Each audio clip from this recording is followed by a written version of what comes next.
waxaa lagu tiriyaa inay yihiin ururka hogaamin doona dhaqaalaha adduunka. Waxay gacanta ku hayaan in ka badan 20.8 trilyan oo doolarka Mareykanka ah, oo u dhiganta boqolkiiba 24 ee dhaqaalaha adduunka. Sidoo kale, isku darka dadkoodu waxay adduunka ka yihiin boqolkiiba 41. Dhulka ay ku fadhiyaanna waxaa lagu qiyaasaa 39 milyan oo kiiloomitir iskuweer gareysan. Waa urur ka kooban 5 dal, laguna tiriyo inay ka awood badan yihiin gaashaanbuurta NATO. 3 ka mid ah 5 dal waxay haystaan hubka sida ba'an wax u gumaada ee nuclear bomb. 5 dal ayaa waxaa loo soo gaabiyaa BRICS. Brazil, oo ah isha dhaqaale ee shidaalka, ahna waddanka 7aad ee ugu taajirsan caalamka. Ruushka, oo ah waddanka 2aad ee ugu quwadda weyn caalamka, ahna waddan haysta hubka nukliyeerka.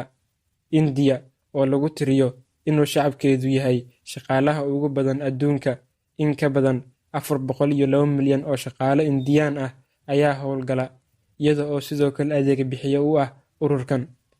China, oo ah warshadda dhaqaale ee adduunka, ahna mid gacanta ku haysa 12 boqolkiiba oo ganacsiga adduunka ah, ahna waddanka 2aad ee ugu dhaqaalaha badan caalamka.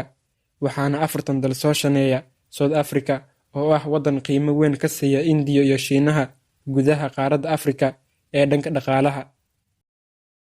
Daawade, bal qiyaas awoodda 5 dal ee aanu soo sheegnay oo isku urur noqday.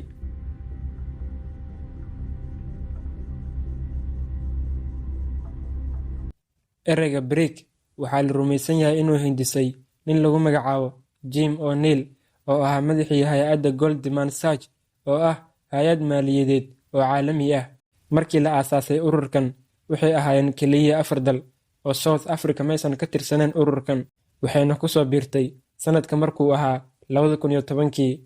Ururkan BRICS waxaa la aasaasay sanadkii 2006. Ahmiyadda loo aasaasayna waxay ahayd in dalalka ka mid ah ururkan ay iska kaashadaan dhanka nabadda, amniga iyo horumarinta dhaqaalaha. 2 dal ee kala ah Indiya iyo Shiinaha, oo ah waddamo ka tirsan ururkan, ayaa ahaa kuwo uu dhaqaalahooda si xoog leh u kordhayay kadib markii ay ka mid noqdeen ururkan. Shiinaha ayaa ah waddanka ugu awoodda iyo dhaqaalaha badan ee ka tirsan ururkan. Dhammaan dhaqaalaha Brazil, Ruushka, Indiya iyo South Africa waxaa ka badan dhaqaalaha dalka Shiinaha, midaas oo ka dhigaysa Shiinaha inuu noqdo waddanka ugu dhaqaalaha badan ee ka tirsan ururkan, awood weynna ku leh gudaha ururkan.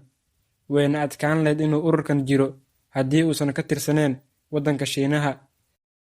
Saadaalin lagu sameeyey kobaca dhaqaale ee ururkan ayaa waxaa la sheegay in 30 sano ee soo socota oo ururkan noqon doono mid hogaamiya dhaqaalaha adduunka, maadaama uu dhaqaaluhu si xoog leh u kordhayay sannadihii la soo dhaafay.